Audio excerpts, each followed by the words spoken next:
नमस्कार। वैसे तो जैन धर्म और जैन दर्शन के प्रति हम लोग लगभग सभी जो उसकी प्रचलित प्रथाएं हैं, जो विचार हैं, उससे अवगत हैं।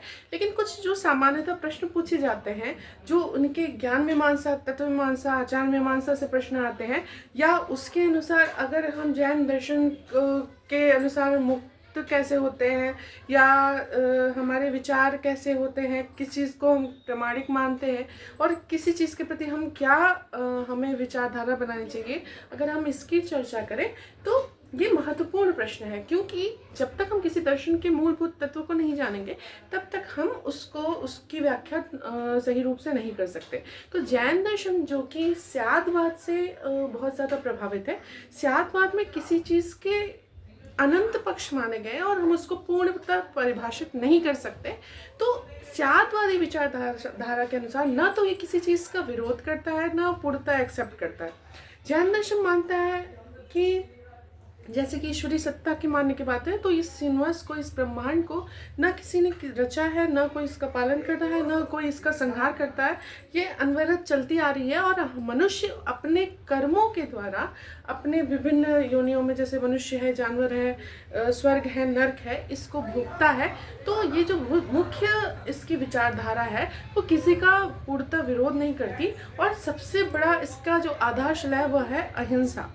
अहिंसा सबसे मुख्य इसमें आपका तत्व है। इस धर्म के लोग, आपने देखा होगा उनकी जो वेशभूषा है और जो उनके विचार हैं, उनकी जो परिकल्पनाएं हैं, वो एकदम मनुष्य को, और साथ ही साथ इसमें जैसे पेड़ पौधे हैं, इनको भी चैतन्य रूप से माना गया है।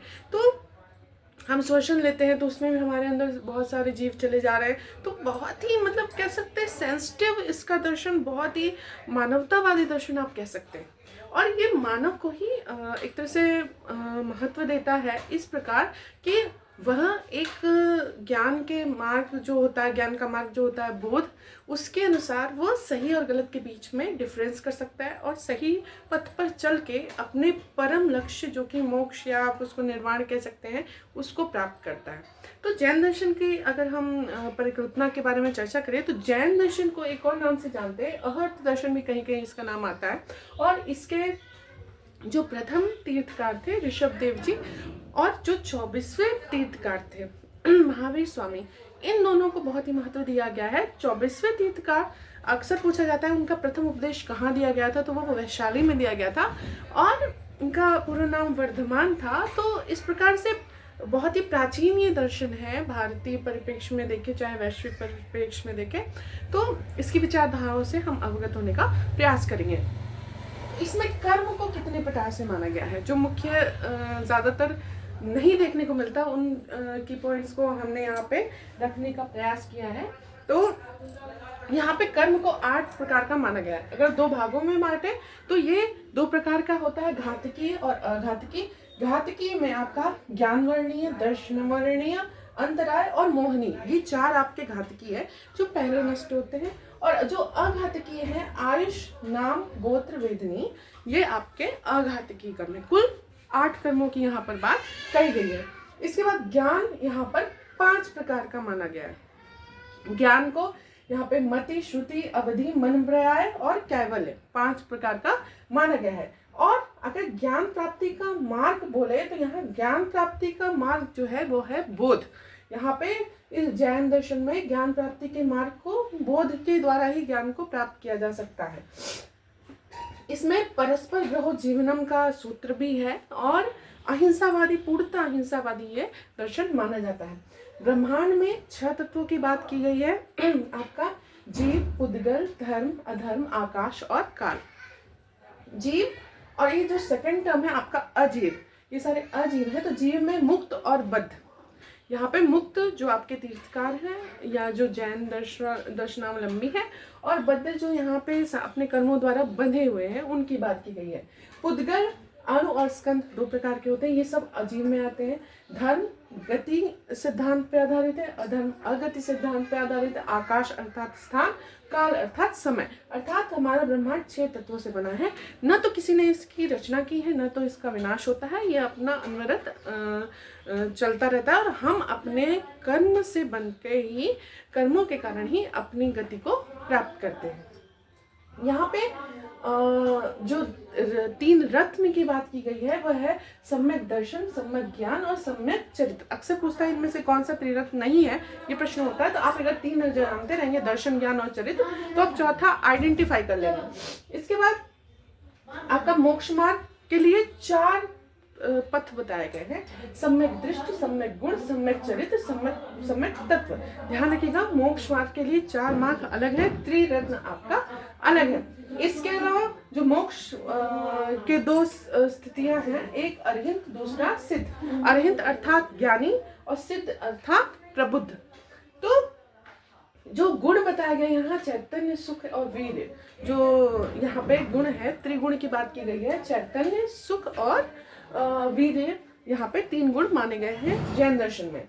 अब हम इसके टर्म को अगर समझने का प्रयास करें तो ये आप जो देख रहे हैं ये चक्र, तो यहाँ पे आपका मतलब स्वर्ग, नरक, आपका बीच में जो मध्य है ये मनुष्य व जानवर यहाँ पे रहते हैं। यहाँ आपका बाहरी स्पेस आलोक कहा जाता है, ये लोकाकाश है, ये देवलोक है, और यहाँ पे सिद्धशिला जो इससे भी परे आपका माना गया है।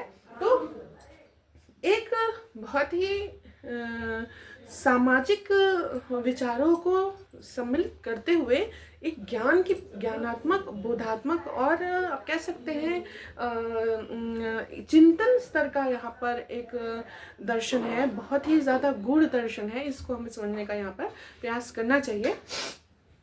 अब जो प्रश्न आते हैं, 5 चीज़ कही जाती है इसमें, जो कि हर जगह कही जाती है: सत्य, अहिंसा, अस्तेय, अपरिग्रह, ब्रह्मचर्य। यहाँ पे अहिंसा को अगर मुख्य रूप से मान ले तो कभी कभी 4 ही कही जाती है, अहिंसा को आप छोड़ देंगे तो। सत्य, जो सत्य के लिए अनुसंधान करता है, चीज़ों से ऊपर उठ जाता है, अपनी वासनाओं से ऊपर उठ जाता है, उसको यहाँ पे जिन्न की जिन्न के रूप में परिभाषित किया गया है। अहिंसा यहाँ सबसे महत्वपूर्ण है, तो आपका ये 5 टर्म आप ले सकते हैं। अगर अहिंसा को यहाँ मूल तत्व के रूप में रखें, 4 टर्म भी कहीं कहीं आपको देखने को मिल सकते हैं। ये पुनर्जन्म में विश्वास रखने वाला है, क्योंकि कर्म के बंधन से बच के पुनर्जन्म होता है। यहाँ पे जो मत है ये वैरागी मत भी कहा जाता है, ये भी प्रश्न आ चुका है। वैरागी मत ये माना जाता है, व्यक्तिवादी इसमें सिद्धांत दिया गया है, और इसमें पौधों को भी चैतन्य रूप से माना गया, जैसे कि मैंने आपको पहले बताया। यहाँ पे ज्ञान को क्या कहा गया? ज्ञान सापेक्ष है, अर्थात सापेक्ष किसी चीज से प्रभावित होने वाला। निरपेक्ष मतलब इंडिपेंडेंट, सापेक्ष अर्थात डिपेंडेंट है, जिस चीज से प्रभावित होकर ज्ञान का स्वरूप बदलता रहता है, ज्ञान स्थायी नहीं है, तो ज्ञान को यहाँ सापेक्ष माना गया है। और सत्य क्या है? बहुआयामी है, आप एक ही पर्सपेक्टिव से देख के उसको नहीं परिभाषित कर सकते, उसके बहुत सारे आयाम। यही स्यादवाद भी आप कह सकते हैं, यहाँ पर है स्यादवाद, अर्थात आप कह सकते हैं पदार्थ के अनंत गुण है जिसकी व्याख्या नहीं की जा सकती। स्यादवाद से मतलब यही है कि हम हर चीज़ की व्याख्या नहीं कर सकते, क्योंकि हमसे भी परे कई चीज़ें हैं। ज्ञान का मार्ग बोध बनाया गया, यहाँ इसका सबसे बड़ा मंत्र नमोकार मंत्र है, और परस्पर ग्रहो जीवनम यहाँ इसका सिद्धांत है। नए आधारित तर्क है इसका, मतलब किसी का विरोध नहीं करता है ये। सर्वोच्च लक्ष्य इसमें मोक्ष या निर्वाण माना गया है। इस अर्थात मोक्ष 2 प्रकार के यहाँ माने गए। सर्वज्ञता की स्थिति होती है जिसमें दैहिक, जिसमें जैसे आपने संलेखना सुना होगा कि धीरे धीरे खाना पीना सब छोड़ते छोड़ते छोड़ते मृत्यु को प्राप्त हो जाते हैं, और आध्यात्मिक जिसमें सत्य, तप, अहिंसा सारे नियमों को मान के आध्यात्मिक रूप से भी मोक्ष की यहाँ पे बात की गई है। आत्मज्ञान का मार्ग जीवन हानियों को कम करता है। आत्मज्ञान को और अपने स्व को जानना यहाँ पे बहुत ही महत्वपूर्ण माना गया है। प्रमाण यहाँ 3 प्रकार के हैं: प्रत्यक्ष, अनुमान और शब्द, जिसमें प्रत्यक्ष प्रमाण को सबसे ज्यादा यहाँ पर आपका एक तरह से कह सकते हैं कि महत्व दिया गया है। इसमें बहुत सारे त्यौहार मनाए जाते हैं, जिसमें आपकी दीपावली हुई, अक्षय तृतीया जो हमारे हिंदू त्यौहार है, इसको भी इसमें सम्मिलित किया गया। इसके नाम पर्युषणा, लक्षणा, अष्टानिका, महावीर जन्म, कल्याणकम, ये सारे त्यौहार इसमें मनाए जाते हैं। और स्यादवाद जैसे मैंने आपसे कहा, उसके जिसमें सापेक्षता, अनेकांत गुण और बहुतत्ववाद की बात की गई है, अर्थात पदार्थ के अनंत गुण हैं, सबकी व्याख्या नहीं की जा सकती है। तो क्रोध, लोभ, मोह, इन 4 चीज़ों से हमको दूर रहना है। और यहाँ पे जो भाषा है तो ज़्यादातर प्राकृत और कुछ चीज़ें यहाँ पर संस्कृत में भी रचित हैं।